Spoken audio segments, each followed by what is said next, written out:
छत्रपती शिवाजी महाराज की जय। तुमचं आमचं नातं काय? तुमचं आमचं नातं काय? छत्रपती शिवाजी महाराज की जय। जय भवानी, जय शिवाजी, जय भवानी, जय शिवाजी। छत्रपती शिवाजी महाराज या किल्ल्याच्या पहिल्या पायरीचं दर्शन घेऊन महाराष्ट्रात रयतेचं राज्य आणण्यासाठी निर्धारपूर्वक आम्ही शिवस्वराज्य यात्रेची आज सुरुवात करतोय। महाराष्ट्रात जे महाराष्ट्रातल्या सरकारने प्रचंड गोंधळ आणि प्रचंड भ्रष्टाचार महाराष्ट्रात जो माजवलेला आहे त्याचं खरं बेगडू स्वरूप महाराष्ट्राच्या समोर मांडण्यासाठी आणि रयतेचं राज्य ज्या आदर्शपणाने चालवायचं आहे ती स्वप्न महाराष्ट्रासमोर योग्य पद्धतीनं मांडण्याचं काम ही शिवस्वराज्य यात्रा महाराष्ट्रभर करेल, महाराष्ट्राचं जागरण करेल। महाराष्ट्र संपूर्ण महाविकास आघाडीच्या मागे आहे, राष्ट्रवादी काँग्रेस, शरदचंद्र पवार पक्ष आणि पवार साहेबांच्या मागे आहे आणि यामुळं महाराष्ट्रात डॉक्टर अमोल कोल्हे आणि महाराष्ट्रातले सर्व नेते हे महाराष्ट्रभर भ्रमण करून महाराष्ट्रातल्या सर्व मतदारसंघात जाणार आहेत। लोकसभेच्या निकालाचा परिणाम विधानसभेच्या निवडणुकीवरती होईल असं तुम्हाला वाटतं का? कारण यात्रेच्या माध्यमातून तुम्ही लोकांपर्यंत जाणार आहात। 2019ला सुद्धा राष्ट्रवादी काँग्रेसनं अशाच पद्धतीची एक यात्रा काढलेली होती, त्याचा परिणाम विधानसभेवरती पाहायला मिळाला।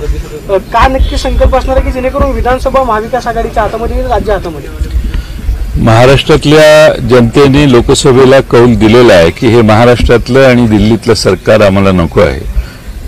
48 पैकी 31 खासदारांनी भारतीय जनता पक्षाचा पराभव करण्यासाठी फार प्रचंड पाठिंबा आम्हाला दिला आणि महाराष्ट्रातलं हे सरकार जाणं हे महाराष्ट्राच्या हिताचं आहे ही महाराष्ट्रातल्या जनतेची खात्री आहे आणि म्हणून लोकसभेच्या निवडणुकीच्या नंतर अधिकचा उत्साह आम्हाला जनतेमध्ये कार्यकर्त्यांच्यात दिसतोय आणि आमची यात्रा साधी आहे, काही इव्हेंट नाही आहे, फार मोठी आमच्याकडे अर्थव्यवस्था नाही आहे, पण साधेपणाने महाराष्ट्रातल्या जनतेला, सामान्य माणसाला मनाला जाऊन भिडण्याचं काम हे डॉक्टर अमोल कोल्हेंच्या नेतृत्वाखाली महाराष्ट्रभर आम्ही करू। तुमचे आधीचे सहकारी मात्र आता दोन वेगवेगळे पक्ष झालेले पाहायला मिळतात, त्यांची सुद्धा जनसन्मान यात्रा पाहायला मिळते। बस आहे, बसला सुद्धा गुलाबी कलर पाहायला मिळतोय, सगळीकडे गुलाबी रंग केलेला आहे, त्याचा काही परिणाम पाहायला मिळेल का? आम्ही जनतेचे रंग घेऊन चाललेलो आहोत। जनतेच्या मनातला, जनतेच्या विश्वासाचा जो रंग आहे त्याच्यात वैविध्य आहे, त्याच्यात मोनोटोनसपणा नाही आहे आणि जनतेची दुःख, जनतेचा आनंद, जनतेत समरूप होणारी आमची यात्रा आहे। त्यामुळे त्याला जनतेपासून वेगळं करण्याची, विशिष्ट रंग देण्याची आम्हाला आवश्यकता भासत नाही। आम्ही जनतेचेच आहोत, जनता आमच्या मागे आहे, जनता आमच्या बरोबर आहे आणि म्हणून आमची साधी यात्रा महाराष्ट्रात शेवटपर्यंत सामान्य माणसाच्या मनाला स्पर्श करून जाईल। 2 दिवसांपूर्वी उद्धव ठाकरे दिल्लीमध्ये गेलेले होते, अशी चर्चा आहे की महाविकास आघाडीचा मुख्यमंत्री पदाचा चेहरा म्हणून उद्धव ठाकरे यांच्या नावावरती चर्चा झाल्याची माहिती मिळते। महाविकास आघाडीमधलं मुख्यमंत्री पदाचं सूत्र काय असेल, त्याचबरोबर जागा वाटपाचं सूत्र काय असेल, काय प्राथमिक चर्चा झाली? उद्धव ठाकरे हे आमच्या महाविकास आघाडीच्या पहिल्या मंत्रिमंडळाचे मुख्यमंत्री होते, आमचे ते नेतेच होते, त्याबद्दल काहीच वाद नाही आणि त्यामुळे त्यांनी दिल्लीत जाणं, वेगळ्या पक्षांना भेटणं हे महाविकास आघाडीच्या दृष्टीने हितकारक आहे, आवश्यक होतं। ते जाऊन आले याचा आम्हा सगळ्यांना समाधान आहे आणि आम्ही एकत्रित एकसंघपणाने उद्याच्या निवडणुका लढवणार आहोत। जागा वाटपाबाबत काय चर्चा झाली? जागा वाटपाबाबत चर्चा नाही आहे, अजून सुरू नाही। पहिला एक फेरी परवाच झाली, आता पुढच्या फेऱ्या लोकसभेच्या अधिवेशन संपल्यानंतर चालू होतील। शिरूर लोकसभा क्षेत्रातील किती विधानसभा खरं तर राष्ट्रवादी लढणार आहे महाविकास आघाडी? आता त्याच्याबद्दल आकडा सांगणं योग्य होणार नाही, कारण आमच्या महाविकास आघाडीच्या चर्चा पूर्ण होण्याच्या आधी प्रत्येक जिल्ह्यातल्या, प्रत्येक मतदारसंघातल्या जागा सांगणं हे महाविकास आघाडीच्या चर्चेत व्यत्यय आणणारं। पुन्हा राष्ट्रवादी शरद पवार गटातील अशी सुद्धा चर्चा यात काय तथ्य असं मी ऐकलेलं आहे, म्हणजे येणार आहेत? मला भेटलेले नाहीत, त्यामुळे माझा काही संपर्क नाही। जर येणार असतील तर पक्षात घेतलं जाणार का पुन्हा? अशा जर तरच्या प्रश्नाला छत्रपतींच्या किल्ल्याच्या या पहिल्या पायरीवर उभं राहून उत्तर देणं हे मला योग्य वाटत नाही. गेल्या वेळेला पवार साहेबांचं त्यांनी इथून स्वागत केलं होतं. ते म्हणले मी इथला आमदार असल्यामुळे केलं. तुमचं स्वागत केलं त्यांनी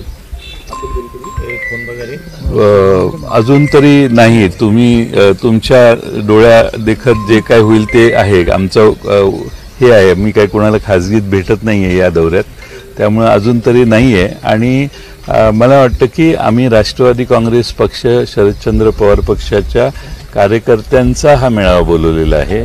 आमचे मित्रपक्षही काही प्रमाणात त्यात सहभागी झाले तर त्यांचं स्वागत आहे, पण जे आमच्या बरोबर नाही आहेत ते येतील अशी अपेक्षाही आमची नाही. शिवस्वराज्याची यात्रा आणि आत्ताची यात्रा काय फरक वाटतो, बदल काय वाटतात? शिवस्वराज्य यात्रेची दुसरं पर्व जे आहे त्याच्यामध्ये महाराष्ट्रातल्या जनतेचा पाठिंबा लोकसभेत जो व्यक्त झाला आहे त्याचा आत्मविश्वास आहे. महाराष्ट्रातली सत्ता आमची येणार आहे याबाबत सर्वच महाराष्ट्राला जो विश्वास निर्माण झाला आहे तो विश्वास आज आमच्याबरोबर आहे. आणि महाराष्ट्रात ज्या सत्तेच्या बळावर ज्या चुकीची वागणूक आणि चुकीचे कारभार महाराष्ट्रात जो चालू आहे त्याला बाजूला काढून रयतेचं राज्य आणावं हा जनतेचा आशीर्वादही आमच्याबरोबर आहे. हे महत्वाचे फरक आहेत. शिवस्वराज्य यात्रेत गवगवीश यश मिळालं होतं मागच्या काळात आणि आता पुन्हा एक काढतायत. मात्र मागचे काही नेते तुमच्या सोबत नाहीत, आता पुन्हा एकदा निघतायत. काही खंत वाटते का त्यात? मला एक खंत आहे.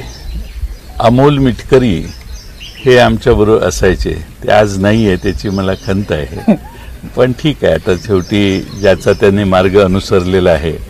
पण त्यांची आणखीन बाकीचे आमचे बरेच सहकारी नाही आहेत. खंत जरी वाटली तरी कर्तव्याला कधी चुकायचं नसतं. ते कर्तव्य करून महाराष्ट्र पुन्हा महाराष्ट्र देशातलं एक अग्रेसर राज्य होईल, एक नंबरचं राज्य होईल. या युतीच्या काळामध्ये महाराष्ट्रात आम्ही गुजरातच्याही खाली गेलो. या सगळ्या खंत आमच्या मनात आहेत आणि त्या सगळ्यांची दुरुस्ती करण्याचं काम आम्ही भविष्य काळात करू. या यात्रेचं नेतृत्व अमोल कोल्हे करतायत. पुढच्या काळात हा महाराष्ट्राचा एक नवीन वेगळा चेहरा राहणार आहे अशी एक चर्चा आहे. काय जनित राहतील? हा नवीन आणि वेगळा नाही आहे, हा आमचा चेहरा आहे. आणि हा वेगळा नाही आहे, सगळ्यांचाच चेहरा आहे. दिल्लीच्या राजकारणातून ते महाराष्ट्राच्या राजकारणात प्रमुख पदांवरती दिसतील का? आता दिल्लीला ते इतकी उत्तम कामगिरी बजावत आहेत की त्यांचं प्रत्येक भाषण महाराष्ट्रातला संसदेतली भाषणं ऐकणारा प्रत्येक जागरूक नागरिक हा त्यांचं भाषण ऐकतो. आणि त्यामुळं राजकारणात कधी काही होऊ शकतं. त्या प्रवासात राजकारणाला काही प्रवासाला काही फ्रेमवर्क नसते. देवेंद्र फडणवीस बोलताना एका सभेमध्ये असं म्हणाले की उत्साही कार्यकर्त्यांनी नाराज होऊ नका, 2 महिने द्या, 2 महिन्यामध्ये तुम्हाला सत्ता आणून देतो. आता ते सत्तेमध्ये आहेत, उपमुख्यमंत्री पदावरती आहेत. सत्ता असूनही सत्ता नसल्यासारखे त्यांना वाटते असं तुम्हाला वाटतं? असाच त्याचा अर्थ आहे की सत्ता आणून देतो. देवेंद्र फडणवीस सत्ता महाराष्ट्रात भारतीय जनता पक्षाला आणून देतो. हा जो आणून देण्याचा दर्प आहे तो दर्पच महाराष्ट्र दूर करेल असं मला वाटतंय. महाविकास आघाडीमध्ये प्रमुख चेहरा कोण देणार आहात का? काल पृथ्वीराज बाबा चव्हाण बोलताना असं म्हणाले की विरोधी पक्षाची आतापर्यंतची परंपरा राहिलेली आहे की मुख्यमंत्री पदाचा चेहरा कोणी घोषित करत नाही, ज्याच्या जास्त जागा येतात त्या पक्षाचा मुख्यमंत्री होतो. माझा प्रश्न आहे, आम्हाला सारखे प्रश्न विचारण्यापेक्षा युतीचा चेहरा कोण याचं उत्तर त्यांच्याकडून जरा घ्या, मग आमच्याकडे या. एक पॉईंट